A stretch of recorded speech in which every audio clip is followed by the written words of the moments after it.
NFL Inside Blitz, Week 17.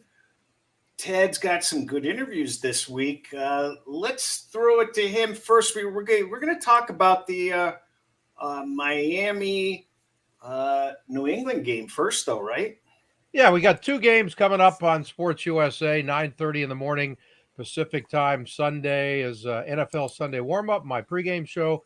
Miami at New England. Weather's supposed to be pretty decent, so that's not a factor. And then Minnesota at Green Bay, and the weather's going to be great there. 37 degrees is perfect this time of the year, so no problem. We will hear from Aaron Rodgers a little bit from now. In the meantime, big game for both Miami and New England. Still playoff bound, hopefully. Miami lost 4 straight after winning 5 in a row. But their whole story is about Tua Tagovailoa, of course, being out with a concussion again. It's a scary situation there. All the players are really concerned about him. And anybody who's seen him a couple of times, the first time when they said he didn't have a concussion, right? We're talking like week 3 or 4. And that's when he was wobbling all over the field. And it was scary just staring at the screen. And then the second time that officially he did get a concussion, you saw his fingers lock up and he was on the ground. It was just as scary in a different way. And so now he's hit again. Apparently, when his head went backwards and hit the field, it affected everything. And they didn't know it at the time. So there's a lot of controversy there. Why didn't you know it? This was in that he played the entire second half potentially with a concussion, and he threw 3 interceptions against Green Bay. So some weird stuff going on there. But from a football standpoint, Miami can clinch the playoffs with a win and a Jets loss or a tie and a couple of other scenarios. Meanwhile, New England clinches the playoffs by winning out. They must win the last 2 games, and so we'll see what happens there. But Teddy Bridgewater is in the spotlight. You know what? Ron and I have talked about this several times over the years. He's pretty as solid as any backup in the league. This guy knows what he's doing. The guys love playing for him. So there's no real issue there, Ron. Yeah, I'm sorry. I kind of broke up, so I didn't hear all the things. I heard the part about Teddy Bridgewater, and he's been one of my favorites for a long, long time coming out of Louisville. He's at his peak, right before a serious injury when he was playing with Minnesota, they had made the playoffs. They were thinking division championship and beyond. Then his career took a right turn. He's an accurate quarterback. He's more of a short range quarterback.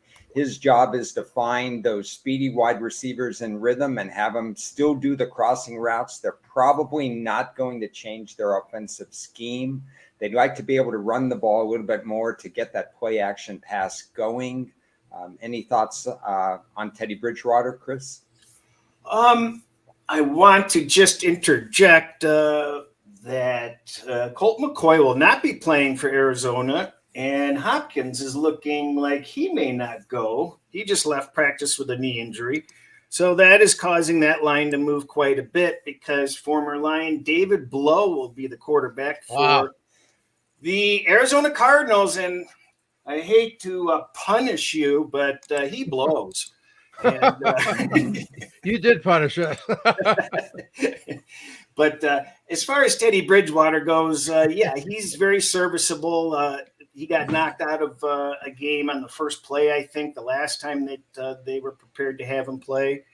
And he's going to be a little bit better at bringing the shorter range passing game into play for Miami, too.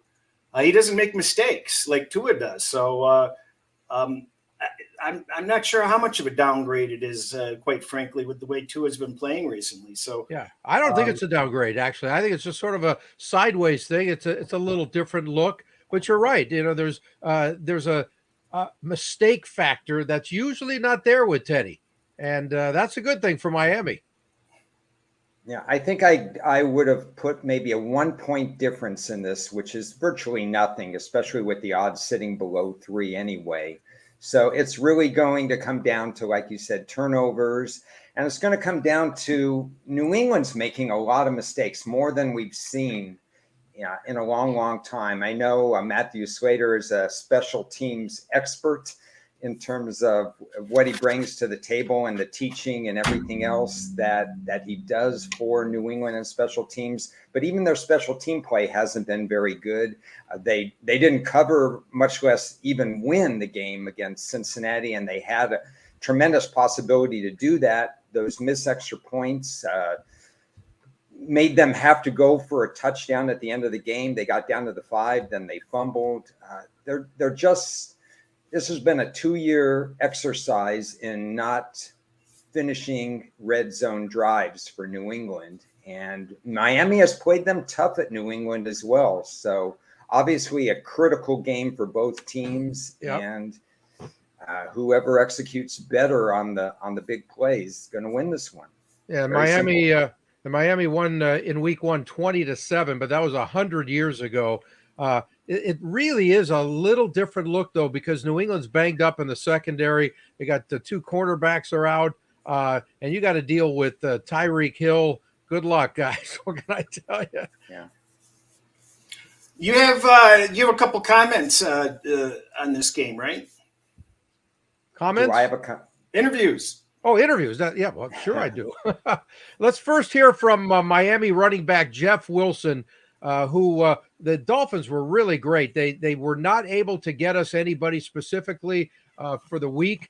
And out of the blue, we got a call 5 minutes before Aaron Rodgers called in. They said, "We're in the locker room. Would you like Jeff Wilson?" We're standing right at his locker. So that was really nice. And he was great. You know, he's got 3 touchdowns this year, tied for the most from running back situation. One of the guys who came over from San Francisco that had to be with Mike McDaniel, you know, the former 49er assistant coach. So that's worked out really, really well with Mostert. So let's hear from Jeff Wilson. Jeff, it's Ted in Los Angeles. Thanks for coming on real quick. No problem. Absolutely. So what's the feeling in the room right now, and your thoughts on Tua's situation, because that's a real tough spot there? My heart and my prayers go out to him. You know what I mean? Obviously, you know, that's a very sticky situation, and people seen what happened early on in the year with him, and to hit that again, you know, that can be scary, not only for him, but his family. So we just send prayers up every day. It's definitely a tragedy and devastated because he's a good, genuine person. And some people just really don't deserve certain stuff, and I just really feel like he don't deserve to go through that. You know what I mean? So yeah. My hat goes out to him, prayers goes out to him, and the one we know it's our love, man, and we love him, and we always gonna be behind him. So, but the locker room, man, the atmosphere, everybody ready to go. You know what I mean? We know how bad he want to be out there as well, especially on the offensive side. So we feel like it's our duty to, keep this thing going for him. You know what I mean? Help his spirits as well. So we locked in and we're ready to go. All right, and I'm sure Teddy's ready to go because he's always ready. Come on, man. You know, Teddy, everybody knows Teddy. Teddy is ready. He's been around this league on all sides of it, from the good and the bad. So everybody rally behind Teddy. You know, he's a great person, great guy, a great leader. You know what I mean? He's going to step in. He's going to do a great job. He's already taken command. You know, everybody looks up to him. He's well respected in the locker room.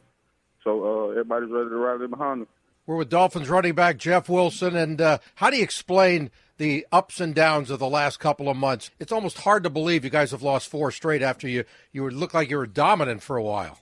Yeah. We're still dominant. You know, nothing has changed in that aspect of our game and who we are. You know what I mean? It ain't like we going into games and getting beat by 20, 30 points or just being outplayed. You know, if you go look at the tape and check it out, half of the reasons or most of the reason we lost is because self-inflicted wounds. So, and at this time of the season, you know what I mean? That's what separates you from being a playoff team or a team that sit on the couch, you know, and watch. Yeah. You know what I mean? So we know what we have to do. We know we have to hone into a time ticket. So it's time out for, next time, or, we did that. It's time to put it together, and it's time to go to work. And that's what we're ready to do. And last thing, you guys are in a great spot to make the playoffs, and that's all that matters. Got to get in the dance. Oh, man, we ain't even worried about the playoffs. We worried about – we just got done with practice. We're worried about coming in tomorrow morning, getting this film, and taking this thing a day at a time until we get to New England and keep on walking it like that. You're going to be a hell of a coach there, Jeff. I love that response. Yes, sir. Thank you. All right. Appreciate the time, man. All the best. Happy holidays, and stay healthy, all right? All right. You too, boss. Have a blessed one. Now, how's that for Jeff Wilson? Just somebody handed him the phone, talk to this idiot in L.A., and get your 2-minute interview out of the way. He is really great. I enjoyed speaking. I think we spoke before when he was with San Francisco one time. He's all business, and that's what Miami needs to be this week. All business, big time. And I just want to mention that Greg said, how do I handle an instant interview like that? That's my job. I'm supposed to do that. What can I tell you? Thanks for asking. Yeah, it was a great interview. It actually annoyed me because I like the New England side in this, and I didn't like to hear them. I didn't like to hear him so focused on just the game ahead and getting down to film and worried about the preparation and being so high spirited and stuff. But I'll live with my Patriots. That's the word, Chris, that I had thought of too when I was listening, and that was focus. He was certainly focused there. I don't believe he played last week. I didn't check that completely. But his yards per carry, strong in San Francisco, strong in Miami so far. His fellow partner there, Mostart, he came over from San Francisco as well, yards per carry plus. So between the two of them, it's elevated Miami's run offense greatly because there was no run offense before those two guys. And I really think we talked about turnovers and stuff, but again, setting up the play action pass is so important. And if Miami can do that, they're capable of winning this game. Yeah. You had a few questions with Matthew Slater also. Yeah, exactly. And Matthew Slater, I go back with him. He's 15 years in the league now and former UCLA guy. We joked at the start about him being listed as a wide receiver since college, and he has caught one pass in 15 years.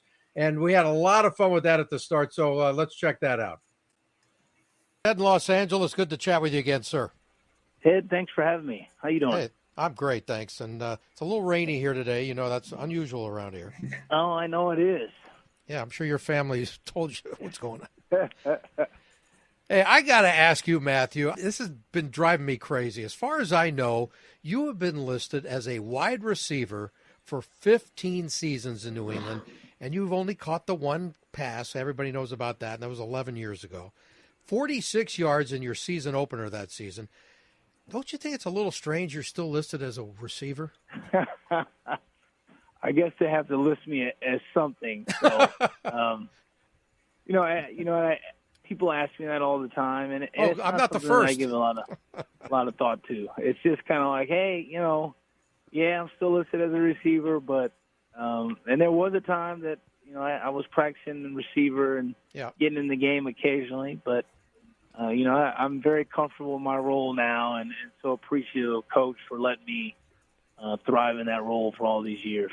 So who decides what you're listed under all these years? Did anybody ever ask, or is it just automatic? You just, okay, WR next to your name.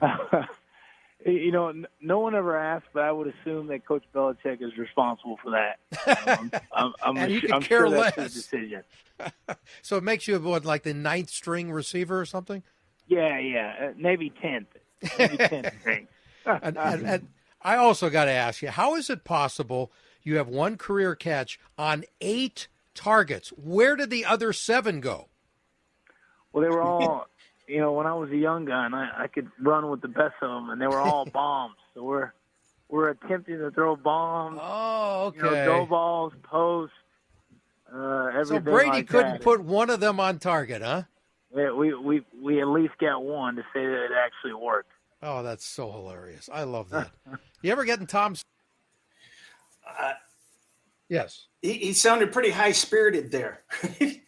Yeah, obviously there was a lot more to that interview, and we don't have the time today, unfortunately. But I can tell you that this is, by the way, a future Hall of Famer, almost a lock. And his dad's a Hall of Famer. And they have 17 Pro Bowls between them. So Jesus. It's the most ever for a father-son combination. And he has 10 himself. This is a guy that's just an incredible special teamer. And one of the questions I asked him about, what the heck's going on with your special teams in New England, right? And he said it's just been total execution. And if you remember the late John McKay, who with his his winless Tampa Bay Buccaneers, and they asked him about execution. He said he was in favor of it. Just get rid of all these guys. So pretty much the same with the New England special teams, Ron. Did you end up that's playing kind of the anything, Ron? question. Yeah, that's kind of the question I wanted to ask you, whether or not you got a chance to ask that, and whether or not I see him. I thought I would see him with the young guys, because he's obviously been there so long, as a mentor on special teams. Did you get a chance to talk about that? Yes, we did, and we'll send you the interview so you can listen to it. By the way, it will be the entire interview will be posted at Sports USA Live on Twitter this weekend. So you want to check that out. It was more fun stuff with him. We talked about, how Brady couldn't connect with him. Brady would be working at 7-Eleven if he was 1 for 8 his whole career with everybody else, obviously. Bottom line is, this is a special teamer, and very likely this will be his last home game after 15 years in Foxborough this week. Otherwise, because he's probably not coming back next year. This is a New England team that needs to put it together. There's some question marks on offense with Mac Jones and the issues in the locker room and who's in charge of the offense and all that kind of stuff. They don't have a lot of playmakers. They just have to make things happen. And I think they can do it, but Chris loves them this week for whatever reason. Well, I was listening to Greg Cosell, and he had some interesting observations on Jones. And he said the strange thing about him is that he's missing some easy reads, and then he's making some very brilliant reads. So he can't figure it out. But there's some good stuff and some bad stuff with him. On the last note on this game, Ron, are you sitting this one on the sidelines? Do you have an opinion on this game? I don't have an opinion yet. I've obviously been concentrating so much on the college bowls. I only picked out 3 or 4 games. This spread looked relatively online to me. I am curious, are there 1 or 2 reasons you want to share as to why Miami is the side that you think is the right side? I'm primarily going with my metrics and recent performance. Miami's, basically been playing over the last 5 weeks, 27th in the league. They rate near the bottom defensively for the entire season. Let me see if I can see where I have that. Miami's dead last, number 32 in defense on my rankings. And again, I don't want to be repetitive, but I said it 5 weeks ago, said it 4 weeks ago, said it 3 weeks ago. This Miami team has been, very good to me, just betting against them. They've got a lot of flash to them, and they're hard to bet against because they, when just last week you see them play Green Bay and they're explosive. I mean, geez, they can get in that end zone in no time. The speed they have on that team is just amazing. But New England's got a solid defense, and New England can do some things against that team. And the fact that they don't have to face the mobile Tua is going to benefit New England, because mobile quarterbacks hurt New England more than not. And Bridgewater's basically going to be a statue back there. So it's primarily metrics. I have Miami or New England as the better team, and I like the form. As mediocre as New England has been, they're still not playing that bad and that poorly over recent weeks. No, but they've lost 5 of the last 6, and that ain't good. A lot of tough beats there, though. I know. They showed up to all those games. You got to remember. But you know what? They have found another thing I asked Slater about, by the way, that if you'll check it out at Sports USA Live on Sunday when we post it. Really interesting response to, being the old veteran. He's standing on the sidelines watching him blow that game in Vegas.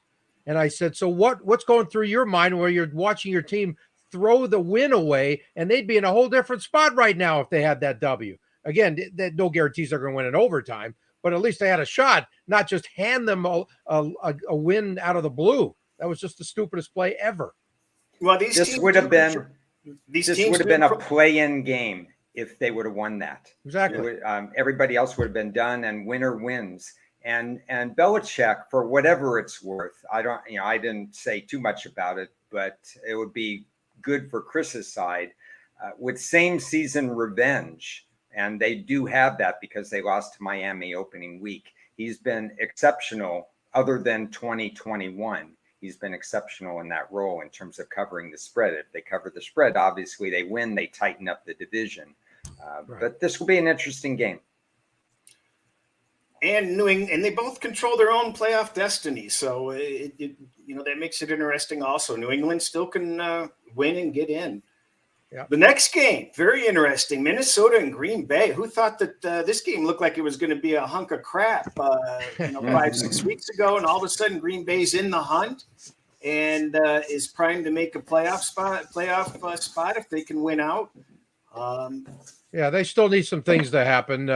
As you'll hear from Aaron Rodgers here in a minute, that he's become a Cleveland Browns fan for the weekend, hoping that they take care of the Washington club, and they need to. So, look, the Packers have put themselves in a hole, and they're just slowly crawling out, and you got to give them credit for doing it. They've won 3 in a row. The matchup in this game, to me, Minnesota with the 5th best pass offense against Green Bay's number 1 pass defense. How's that matchup going to be for this entire ball game? And weather will not be a factor. It's supposed to be about 37 degrees. That's a beautiful day in Green Bay for this time of the year.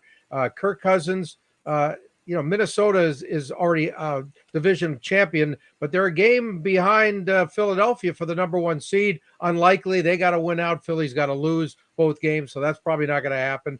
But Minnesota dominated in week 1 in this game, in this matchup, 23-7. But that was 100 years ago. I mean, it's just, you can't even almost look at that game. 2 different teams right now. Yeah, I would agree with that completely. A lot of rookies for Green Bay at that time that they hope have matured in terms of that. Yeah, the weather is pretty good.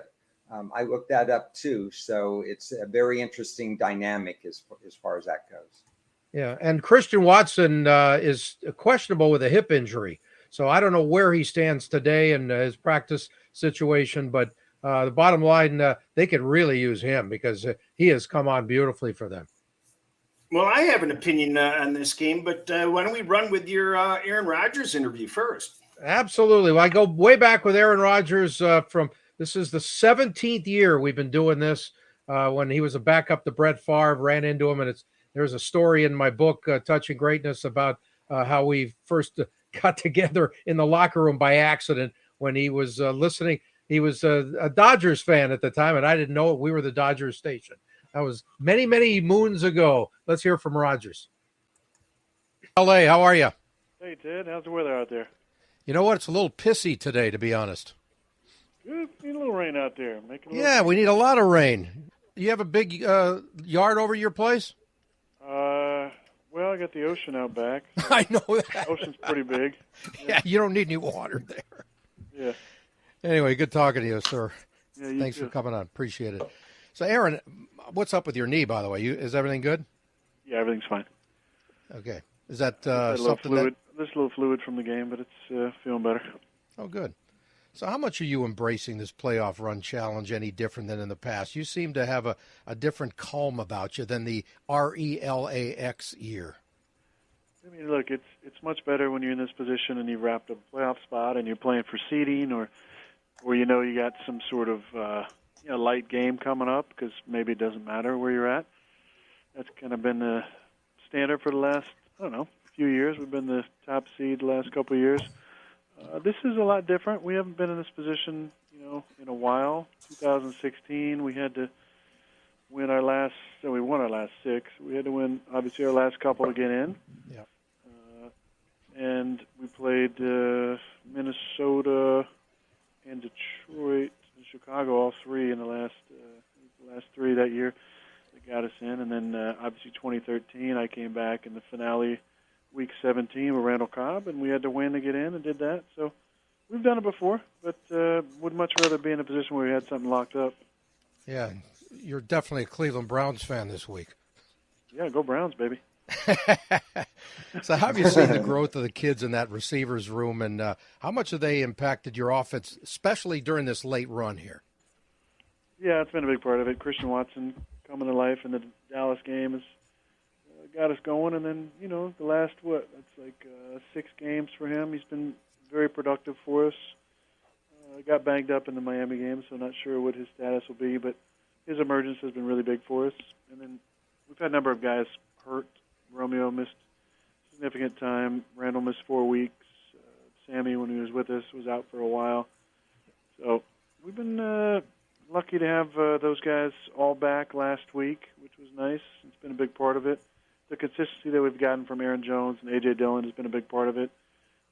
And then us just kind of settling in up front a little more with Zach Tom, playing pretty solid when he stepped in. And then the other guys, Elton really settling into his natural left guard and playing really consistent football the last 5 or 6 weeks. And John Runyon, his consistency all year has been fantastic. And Yash, playing next to each other, they've settled in nicely up front, and that's been a part of our success on offense. What about the kids, though? Their route running seemed to be improved. Does that change your aggressiveness in trying to get the ball in the air a little more than just grinding it out like you were most of the season? Well, you know that they're going to improve throughout the year. Young players, usually have the opportunity to do that. There's the rookie wall that shows up for a lot of them.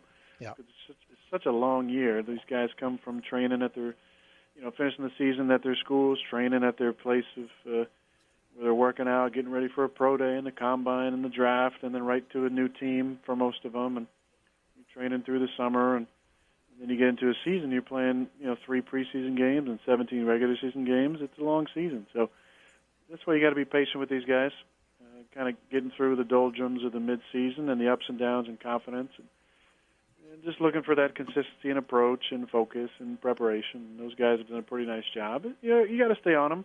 Yeah. That's the fun part. It's the fun part to see these guys grow into their personalities and start to make some plays. And when Christian took off in the Dallas game, that was really a cool moment just to watch kind of the trajectory of his career take a right angle turn and really jump up into being a big-time playmaker for us. And he's been obviously a big part of our success on offense the last 6 weeks. We are with Packers quarterback Aaron Rodgers. How about Mercedes? What a play that was. I love that 31-yard connection last week. Was that a design play or a total improv? That was an improv for sure. He's not really in the progression on that play. Yeah. Sometimes how it goes with getting the ball to Big Dog. Don't really call a lot of plays for him, but every now and then you might find him on the backside for whatever reason because maybe nobody thought he was going to be a part of that pass play. But loved seeing him catch that ball over the shoulder. Obviously, catching a touchdown on 4th and goal from the 2 was a big play for us as well. He does so much more for us than shows up on the stat sheet every week, but every time we get a chance to throw him the ball, it's a pretty fun thing for everybody. Everybody just loves him. I mean, he speaks for us for the team. He's a great motivational guy. He's really inspirational, the way he plays, the way he shows up as a professional, and he is an invaluable asset to our football team. Yeah, and I just love the guy. He's a special teammate. Yeah, I love him too. I've dealt with him since his days at UCLA. Really a great guy. And a couple baby more. Bears. Baby Bears. Gotcha. Vikings, a league record 11-0 in one-score games. How do you process that while going up against the defense that's been pretty vulnerable against the pass this year? Yeah, it's pretty wild. It is pretty wild to look at that stat. Obviously, Kirk's played really well down the stretch in those games. They got a lot of playmakers on offense. They're obviously never out of it. They're coming back from 33 down. It was pretty incredible. That's how you end up having a really good year, is by winning those close games. I've obviously never been done before winning that many. They've won a bunch in the last play of the game, long field goals and great drives to finish it off. Sometimes when you got a dynamic team, dynamic offense, you're going to give up some yards and some points. Especially when you're kind of playing from the lead or playing from behind at times. It just depends on how teams are going to attack you. That front's obviously been really good against the run. Got some real stout guys inside, 3 big space eaters, and then obviously 2 great pass rushers on the edge. But I think any team is susceptible to getting hit on passes if you can protect them. Now, that's the big key. There was a stretch there where both Z and Hunter weren't getting a bunch of sacks. Yeah. But you look at their stats now; they're both over double digits. They're obviously factors, and you got to be aware of where they're at because they'll not only be on the outside, but they'll move inside and rush really effectively from a 3-tech or over the center position. So it starts with protecting those guys in the front, and then if you can hold up, you got to take some shots down the field. Last thing, Aaron, you couldn't ask for more. You're facing two division rivals, both dome teams playing at Lambeau this time of the year. Balmy mid-30s, right? Yeah, we were hoping for like 15, at least. I mean, maybe I was. Yeah, exactly. I like it being colder the better, but yeah, they're a dome team. I don't know if they're practicing outside this week. I'm sure they might get out a little bit, but the weather in the field has been an advantage for us over the years. It's always nice when you get gets under 20, then it starts to affect people a little bit more. But it'll be a warm January game for us, and great opponent, great rivalry against Minnesota, and we know what's at stake for us. They got obviously a lot to play for too, trying to play for the seeding in the NFC, and expect a 60-minute game and then some probably. Yeah, it should be a hell of an atmosphere. I appreciate the time as always, Guy. All the best. And, hey, we've been doing this 17 years now, and you live in my backyard. When are we doing lunch in Malibu? I look forward to that, Ted. Thanks, buddy. Yeah, good luck with that. he better be paying if that ever happens. Hey, you know what? He's unbelievable because most quarterbacks, A, wouldn't do this interview, and B, when you speak to Aaron Rodgers, he is thorough. He sounds like a guy who's been reading up on the game, on the teams, if I did that interview with Kirk Cousins, and nothing against Kirk Cousins, he sounds like a great guy. He would give me nothing, zero. And Aaron basically broke it down like a coach. So, that's pretty impressive stuff when he opens up like that. I was going to ask who that was because, as Greg mentioned, you could sense an entirely different interview than what we see when he's on other shows or in other forums. He's so relaxed, it's scary. And yeah, I put people to sleep though. That's part of the problem, that. But he seems to be very aware of much more than you would think that he would be aware of, and. Actually, I will disagree with that because I watch his interviews very often, his weekly Tuesday or Wednesday, whatever days they do them. And he's pretty much like this with the what they call the gangbang situation, all the guys huddling around his locker. So that's pretty much the way he is. But one-on-ones, not always. It depends. Everybody's got their different moods too. But he really opens up like very few others do. And whether you like him or not, he's a polarizing guy in all different aspects. You can't doubt how he's able to give you what you need when you need it from a one-on-one standpoint. He's very honest with his player assessments. Yep. He's very analytical. You guys hit all the other touch points. But for the audience that's listening now and will be listening when Chris posts it later, Ted, I've only known you like 50 some years. 70, but who's counting? Yeah, it's just exceptional the way you ask the questions and phrase the questions. And it brings a lot out of the trust in the people you interview, including Aaron Rodgers.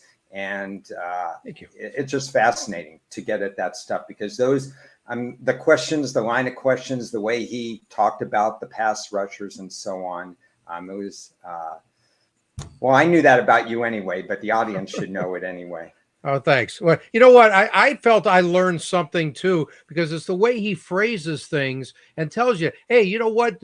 They got two edge rushers that are a big effect on this game and who's blocking and who's doing what. And, how many guys would tell you he went over almost every single O lineman, and what they're doing and what they're not doing.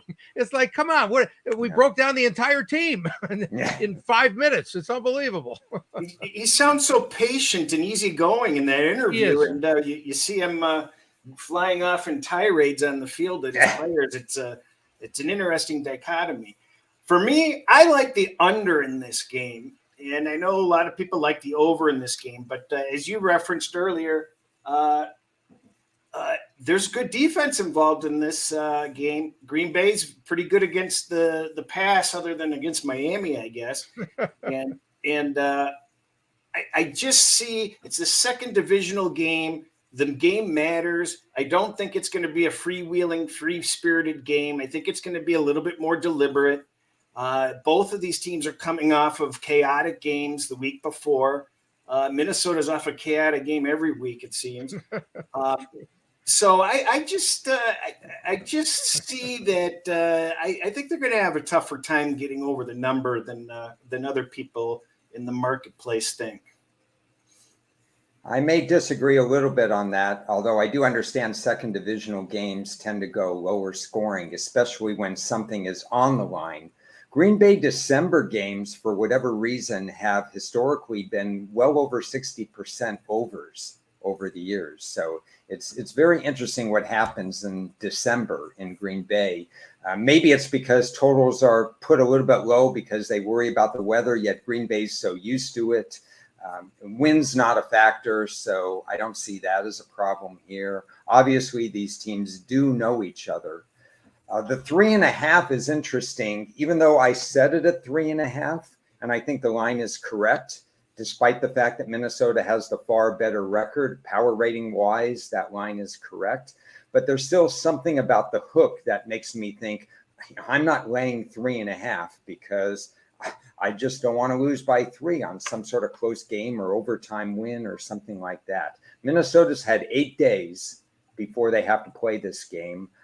I'm not sure that's necessarily a big factor, but it's nice to know in terms of that. But otherwise, I would think that Green Bay is the right side, but not at 3.5. I just lay the hook. Yeah, by the way, the one stat that really stands out to me, I don't think a lot of people know about. Everybody knows about the 11-0 in the one-score games, but the Vikings are a +5 point differential. 5 for a 12-win team. That's the first time in the history of the league.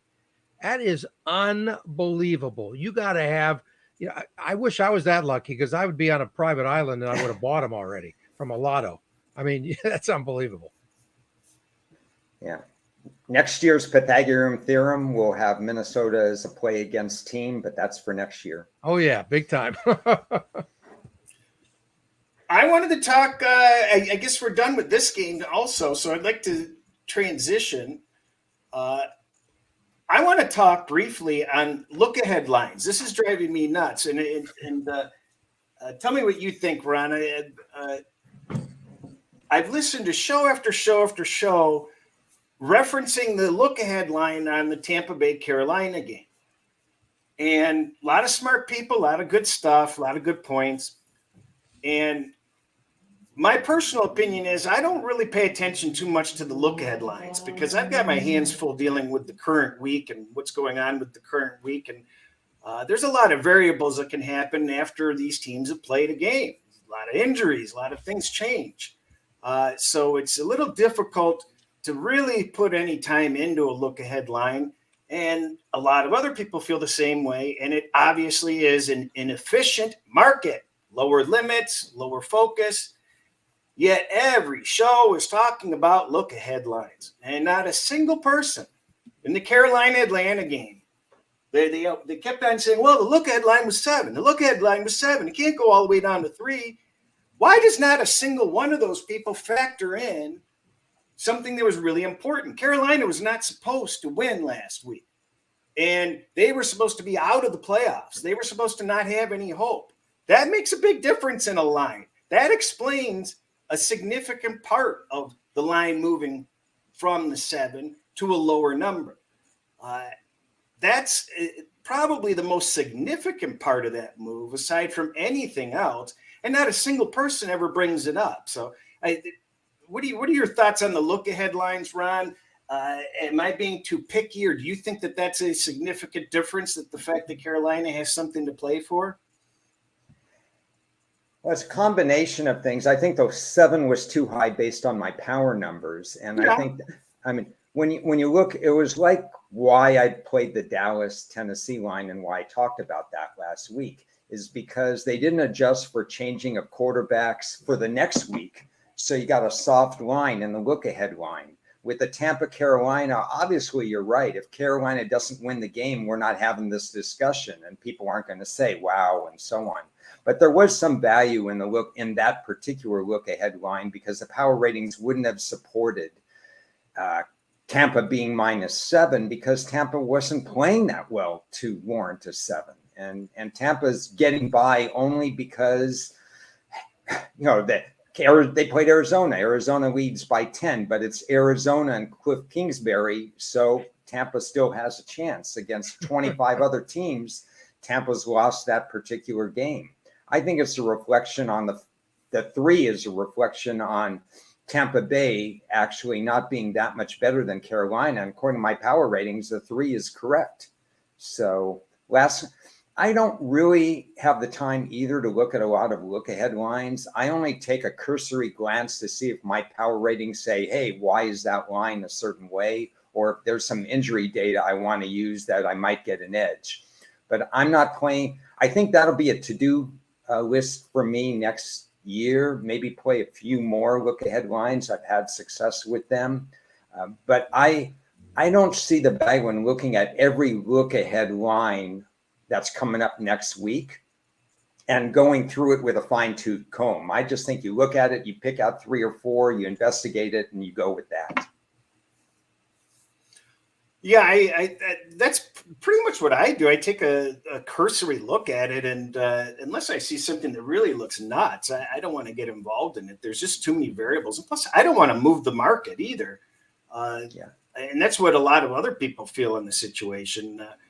But it's just kind of surprising that so many people feel it's so important in their handicap, because there is a lot of people speak about a look-ahead line as if it was efficient or that it was like a real number. I mean, yeah, it's a real number that you can bet, but it hasn't been molded and bet into shape. And a lot of stuff can happen over the course of a week. So just my 2 cents on the look-ahead lines. Ron, you said you wanted to talk about something to do with quarterbacks. Yeah, what a league this is right now. If you look back at week 1, the starting quarterbacks that were there for week 1, half of them are not starting this week.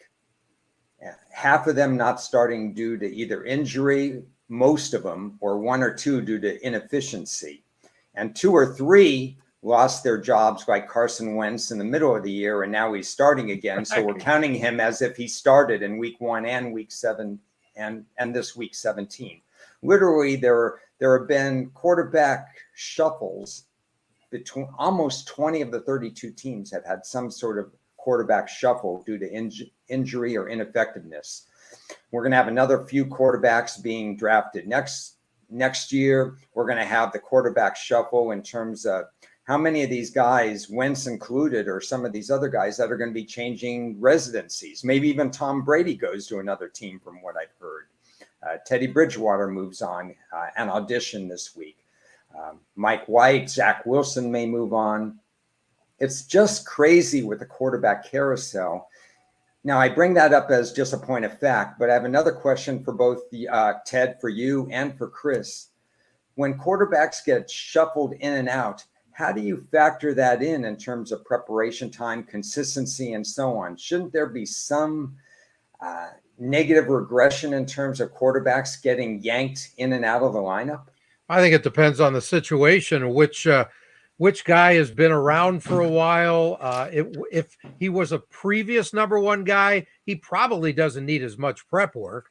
If you're talking one of the kids, he's still learning on the job. That is a different factor and a negative factor to me. A guy like, for example, a weird one is Gardner Minshew, right? Yeah, I mean, he's been around a while, but he doesn't play very much. So when he does play, is it rust, or how many snaps has he gotten with the number 1 team in that week and that kind of thing? The confidence that the team has in him.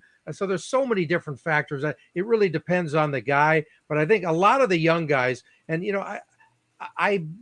we've all ripped Zach Wilson in so many ways, and he's deserved it. And he's deserved it from a personal standpoint, because he's had this sort of ho-hum, hey, his famous line, none of this was my fault. I mean, that's just a stupid thing to say, and you lose your locker room in about 5 minutes that way.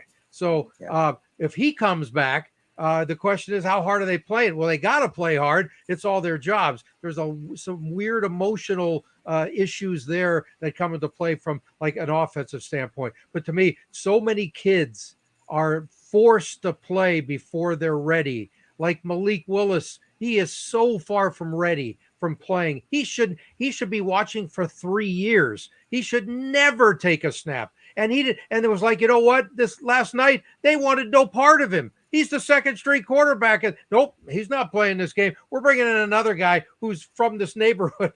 He was there for 8 days. Was Joshua Dobbs, right? Yeah. That's all because it was obvious Willis is not ready to play. That's well said, Chris. What do you think?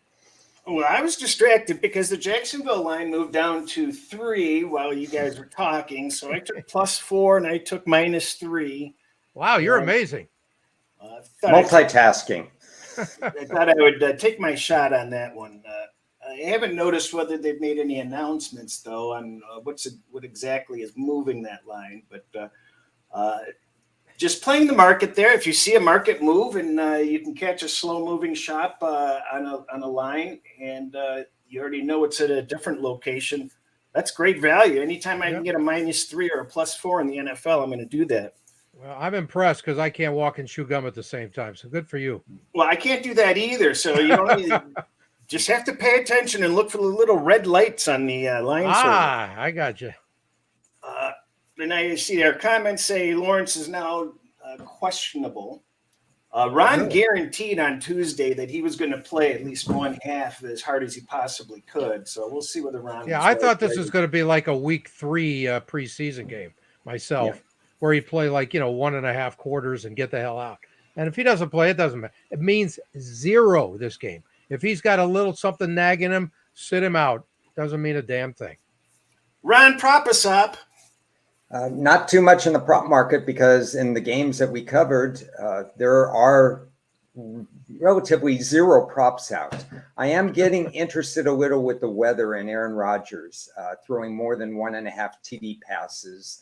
It's -115. If you look at any other year except for 2022, if you saw Rodgers 1.5 -115, you would have thought the world would have ended because his numbers would be 2, 2.5, and so on and so forth. Now you have a relatively soft defense in Minnesota. You have Aaron Rodgers having more trust in his wide receivers. You have a relatively summer day for Green Bay this time of year. I just think it's a little bit lower priced than it should be. And just because he hasn't thrown that many in recent weeks, it's circumstantial based. And I think this is a time where he could throw more than the 1.5. But that's all I have because that's not something that's been out there. They're very cautious with the props right now. And maybe part of that is because of the 16 quarterbacks that are here. Yeah, probably here in week 1. Yeah. And by the way, we already mentioned it. The one negative on the Rodgers thing there is Christian Watson. If he doesn't play, that changes it a little bit for me because that's the guy who opens things up for that offense right now. And if he doesn't play at all, then you can't be looking for Mercedes Lewis to be open very often. Another good point. Yeah, I would agree with that. There would be some caution if he didn't play because even if they don't target him, somebody fast has to run with him. Yep. So that's good. Ron, what are your thoughts on this Cleveland-Washington game? Because nobody that has their sanity that watches NFL thinks Watson is playing well at all. Cleveland's out of the playoffs. Washington has everything to play for. And yet Washington isn't even a field goal favorite. It doesn't make a lot of sense, does it? Yeah, a little bit of a fishy line there. I have conflict in terms of both of these areas. Washington has historically chewed up money as a home favorite. It's been almost automatic to go against them as a home favorite. But Cleveland's sitting in a couple of good spots as well, according to my metrics. The line on the game actually is a bit high, according to my numbers, wow, which is strange because I didn't expect to see that. It's one of those things I'm just going through. I didn't have a lot of time, so I'm just looking at these numbers and I'm saying, wait a second. I have Washington a 0.5 point higher a half point lower than Cleveland on the overall season power ratings. I don't know how that meshes with your numbers, Chris, because if you look at the trailing five, obviously Cleveland's offense with Watson has been pitiful. Yeah. So I wonder, you have a great memory, Ron. And the fact that Washington has had a bad history as a home favorite, but I wonder what their history is like as a home favorite under a field goal. I wonder if that makes a difference. I generally don't parse it out No, I know that. unless it's 7 or more.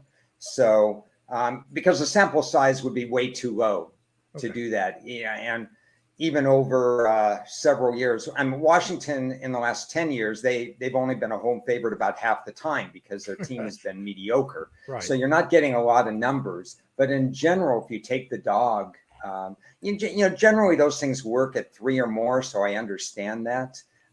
I'd much rather have Cleveland at 3 or more. Otherwise, it's almost more value to take the money line. Yeah, as it was pointed out, Cleveland actually over the last 5 weeks is doing pretty well, and it's coming on the defensive side. And as Russell says in the comments, that's kind of coming up against some teams that have not performed that well offensively generally. So, good point there. Washington has been average over the last 5 weeks, just a hair below average. I think 17th. Cleveland actually is 5th somehow over the trailing 5 weeks, probably because of those defensive numbers, primarily because of those defensive numbers, because it's certainly not offensive. Yeah, speaking of somehow, I got to drop in a little note on the New York Football Giants. We've been talking about how they've been in a downward spiral. They've won 1 of their last 6 games. If they win this week, they're in the playoffs. How the hell does that happen? Right? Mm-hmm. What does that say about the NFC right now? Well, we talked about that at the beginning of the year. The NFC East potentially could have had the entire division in the playoffs because they had the weakest schedule. They played a bunch of nobodies. They played the 2 weakest divisions in the NFL. So they get a lot of easy wins that way. Yeah, but it's not that you can't say they're easy wins with Dallas and Philadelphia, though. Those are not easy wins. That's 3 of the 4 teams. So you know what I'm saying? Yeah, I will say this, just transitioning a little bit. Give up road teams. Their last road game of the season are horrible plays. And so just Indianapolis and Denver fall into that. And I wanted to do anything and everything I could to play against those 2 teams because they're done. Denver's on whatever quarterback and so on, and Indianapolis doesn't know what they're doing, both coaching wise on the field and so on. The Giants opened, I don't know if it was a natural 3. Chris could do that. I ended up laying the Giants 3 minus 120 in that particular game. My number showed that it should be 3.5 or 4, so there wasn't too much value. But my situations favored the New York Giants. There's like 3 situations that favored the New York Giants and nothing favored Indianapolis. And so I much rather wanted to go with the team that wasn't giving up versus the team that had given up. So I don't think Indy is a good play, and the line has since then moved up. It stayed for a long, long time at the 3 minus 120. So you're expecting no professionalism from them this week in showing up against the Giants? I expect them to show up. Yeah. You know what? They love Jeff Saturday. They're just not very good. And that's part of the problem. I mean, Jeff Saturday's not an NFL head coach, but they love the guy and the owner loves the guy. And Saturday on a Sunday is not a good combination right now. It was a stupid move in the first place. And he might be back next year, by the way. I don't think so, but we're talking about a crazy owner. That wouldn't shock me in the least. But that team's going to show up. I don't think they're just going to drop dead there. Well, their running game, they don't have Jonathan Taylor. Exactly. Nick Foles generally doesn't stretch the field. The Giants have, the personnel isn't great, but the Giants are going to blitz. That's the defensive coordinator's DNA. And they played somehow fundamentally sound defense because they have a much better coaching staff than they did the year before. They're going to run Barkley left, right, and center against Indianapolis. This has the makings to me of something like a 20-9 game. Yeah, that makes sense. Well, we did hear the announcement that Jackson was going to be doubtful, and it just came across that he is definitely out. Do you have anything going on in that game at this point now that game's under a field goal run? That game is just 1916 written all over it because that's Baltimore and Pittsburgh. That's just what they do. And this Jackson situation is just like last year. Speaking of memory, last 5 weeks of the year, he was out. And every week he was, well, maybe he'll come back. Well, maybe he'll come back. And then he didn't come back. And now we're talking, can he be fresh for the playoffs? So on and so forth. I know they need the game, but this is Pittsburgh and Baltimore. This is just knockdown, drag out madness with those two teams. And to me, series history and the way they play each other is more important than anything else when you're handicapping that particular matchup. The only thing I have here is that I would much rather take the points. If I got 3, I would take 3 in Pittsburgh. If I do not get 3, I won't touch the game. Yeah, and remember, Pittsburgh still needs the game. They have a lotto's chance of getting into the playoffs. And Same at the as same last year. yeah, and at the same time, they want to get a winning record for their head coach, right? Mike Tomlin. He's never had a losing season. That's a pride factor deal there. But hey, they're not eliminated yet. They might be by then. I'm not sure. There's so many factors in that Pittsburgh thing. 1,000 things have to go right for them. Well, it all boils down to that one statement that everybody is sick and tired of hearing about, and that is Tomlin has never had a losing season. So they may want to be playing for that part of their goals also.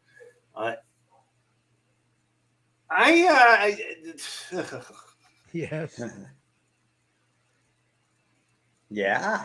A game with Huntley starting as quarterback hasn't had more than 30 points scored the entire season. And you got a total that's 5.5, 6 points higher than that. I agree with Russell in the comments. You got to kind of look under. I haven't bet it, but I do like the Baltimore side on this. And it has absolutely nothing to do with my desperation for Baltimore to somehow win this week and next week and still win the division. Okay. Well, it's possible. TJ Watt, when he's been in the lineup, Tomlin not only has a winning record, but he has like a 67% record or so on. It's just they missed all those games, and sometimes they were just. That's the value of TJ Watt. I mean, you think how much is a defensive player worth? Well, he's one of the ones that's worth something because they probably would be playing for a playoff berth if he was healthy all year. Yeah. Go ahead. The Jets Seahawks game looks pretty interesting. Yeah, what do you think about that one, Ron? Because I think I followed the Jets. I've been very high on the Jets all season long. I've advocated for them. I've lost with them. I've won with them. I just think that they're overvalued in this situation, laying points on the road against Seattle. Yeah, this was my intriguing game of the week too, because not only is it important for both teams, whether or not they make the playoffs, they may not, even if whoever wins this game, but the fact that they're still in it at this time, they're playing for something. It's a really intriguing game. I took the money line at plus 125 when it first came out, figuring I was going to have some enormous wiggle room because I made Seattle the favorite in that game. I don't know if that'll come to fruition, but I've done a little bit of homework on the game since then, and I'm not as crazy about the Seattle side. So I'm probably just going to fool around with that game more than anything. The Jets have a couple of good indicators. Maybe that's why the line was set in their favor. I do not think they should be the favorite based on power numbers, but I could see why the Jets would be a little bit live in this game because my indicators and my metrics say that the Jets have at least a 50% chance of winning the game. Yeah, I have one indicator that I've mentioned a few times this year. When you are 3-4 at home and Seattle is supposed to have one of the best home field advantages in the league, you're not a very good team. Okay. You're good enough to be in the mix, but you're not that good. And that bothers me a lot about that team. Well, we brought that up several times that, lazy handicappers had been referring to the 12th man and this monster home field advantage. Last year, I was pointing it out to people that if you look back, it's been years since they were, a difficult team to go play against in It's true. Seattle. I saw a report that the 12th man is he's in a coma. Yeah. So he got COVID. But I have the Jets number 32 over the last 5 weeks. They're not trending very well. Obviously, they played some difficult games. They've had to deal with the Wilson situation. They probably might have even wanted Russell Wilson instead. I don't know. But I think those two Wilsons are interchangeable after last week. Last game, Buffalo, Cincinnati. Thoughts? Great game. Absolutely wonderful matchup. Perfect night game all by itself should be. I can't wait for that game. I really want to see what Joe Burrow's got to offer in this baby. I'm glad the weather's supposed to be decent and actually better than decent. I think I read that it's like 60 degrees or something for that game. I don't know how the hell that is. But it's what a matchup, late season matchup, and the game means something for both teams from a seeding standpoint. It's a fascinating game. I have a great indicator for both teams, so that bothers me because there's nothing there. But I do have an indicator that projects an over in the game. So with the weather being decent, that would be interesting. That this game could come down to who has the ball last, because Joe Burrow has been absolutely fantastic, and Cincinnati's defense has played well too. But Buffalo's tough to stop too. They score a lot of points. Big game Monday night. Not Cincinnati's best situation. When we talked about Cincinnati and how difficult this schedule was, think to week 6, game 16 and 17. This is one of the setups as to why I thought Baltimore would be better than Cincinnati, not talent-wise. But here they have to play on Monday night against the presumed best team in the NFL. And then they have a short week after a long season to play a divisional game at the end of the year. So the odds were stacked against Cincinnati, but they've been really beating the odds over the last 3, 4, 5, 6, 7 weeks. So hats off to them. I think it's fascinating that they were able to come back from last year and put on this kind of performance this year. And I think it's going to be a fascinating game. But my strong lean and possible play would be on the overs. Yeah, and I've got a couple of issues in regards to this game. The Bills are the only team, I love this stat, the only team in the league with a 100-plus rush yards in every game this season, and they have a lousy rushing offense. It's all Josh Allen. Think about that. That's insane. And a so-so offensive line. Yeah, and speaking of offensive lines, that's what we've got to look at for Cincinnati moving forward, too. They've had their issues, and they lost Lyle Collins last week, and he's done for the year, and they're mixing and matching now. And this is the first game all season long that the O-line for Cincinnati is not intact. And that's not something that Joe Burrow is too thrilled about, I guarantee you. All right, Ron, I got a quiz for you here and I haven't heard anybody mention this. Okay. And I may be wrong here. Take a look at this chart. Okay. I'm trying. And tell me, if Baltimore loses during the day, what do the Bengals have to play for? The Baltimore plays Sunday night, so they don't have a day game. Well, they played the day before. But if Baltimore loses, why do the Bengals have to play? Still in line for number 1 seed overall. Yeah, exactly. And the But bye. Kansas City will have already won. If that happens, then they just have to figure out whether or not they value the number 2 ahead of Buffalo. I mean, it's 2-3. Do you want to play does Cincinnati want to play at Buffalo or host? I think it's a Monday night standalone game. They're going to play hard no matter what. What's the difference? The Chiefs and as it stands now, the Chiefs and the Bengals will get first round home games. And then the Bengals would have a second round home game if they won too, correct? Correct. I don't understand what the big deal, the difference is between the 2 and the 3. Do you know the difference? The difference is Cincinnati would have to go to Buffalo or Buffalo would have to go to Cincy. Yeah. And that's a big difference to me. Yeah, me too. It's huge. But not if Buffalo is the number 1 seed. Well, if the number 1 seed, Well, if they lose this game, Kansas City will leapfrog them. Yeah. Yeah. I think they won't be the number 1 seed if Kansas City wins and Buffalo loses.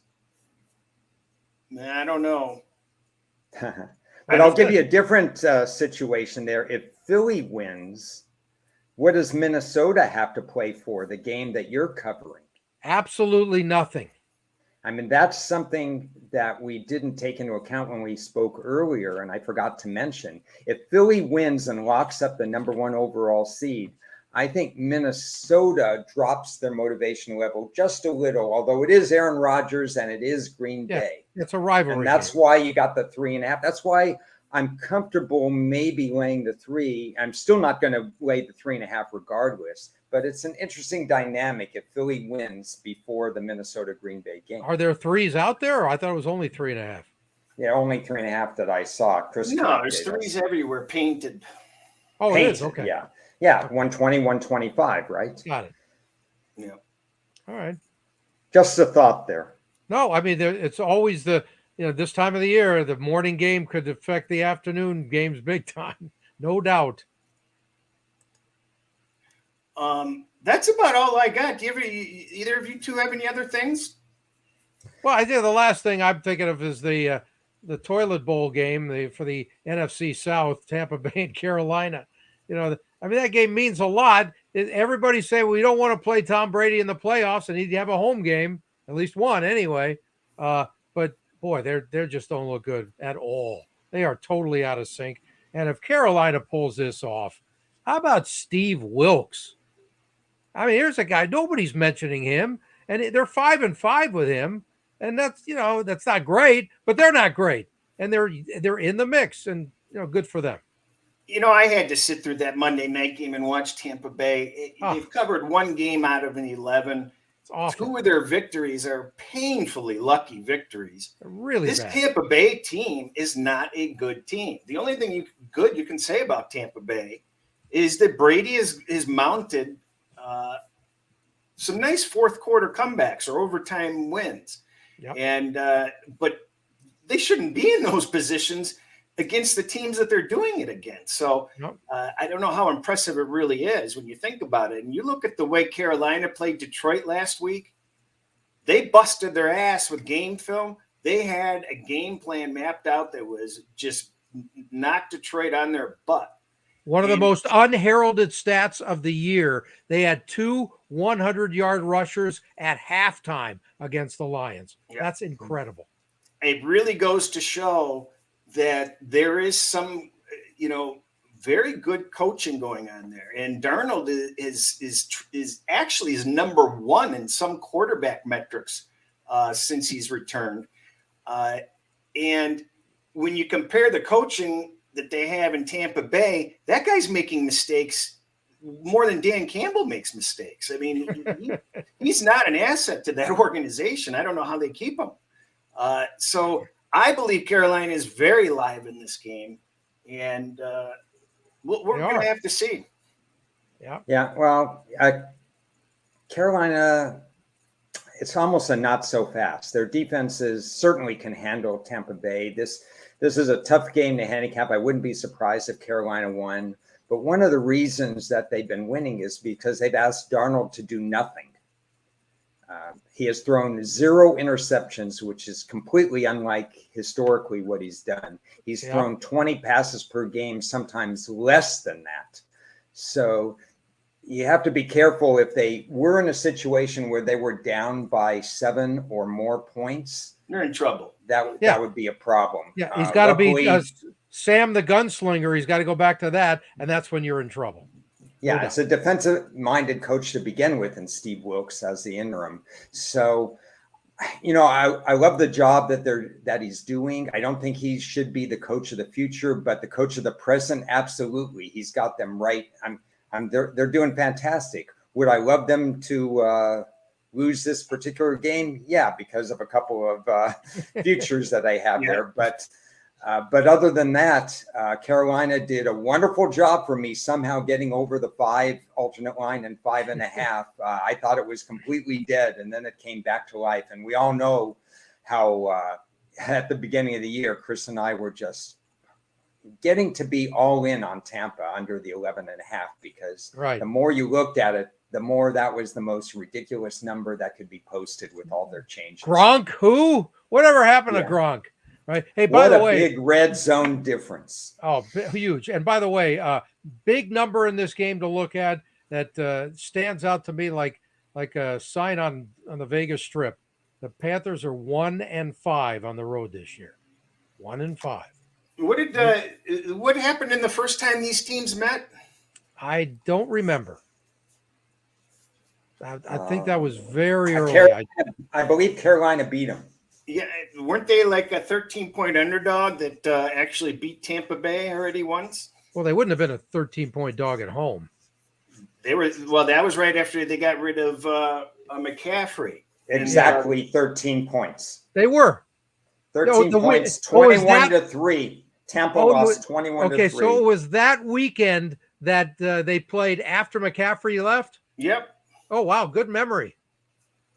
Very good memory. Brady had no TDs, no interceptions in the game. Wow. Maybe there's a matchup situation here then, too. You know, they just they don't match up with them, maybe. Well, Tampa Bay's had its problems with absolutely. the New Orleans overtime. And, at least it's a good sign. I mean, obviously, Tampa probably came in not prepared properly and kind of thought that the white flag had been waved. We all thought the white flag was waved for Carolina when they dumped McCaffrey. Yeah. They actually rushed for more yards since he's been gone. So. Shows you what running means in the NFL. Right. Exactly. By the way, and that's why I give a lot of credit to Wilkes. You know, whether he's a guy for the long haul, for them to not just pack it in and say, you know what, the team gave up on us, we're going to give up, and they play hard for the guy. Baltimore, what's the weather for the game? Sunday night. I think it's supposed to be decent.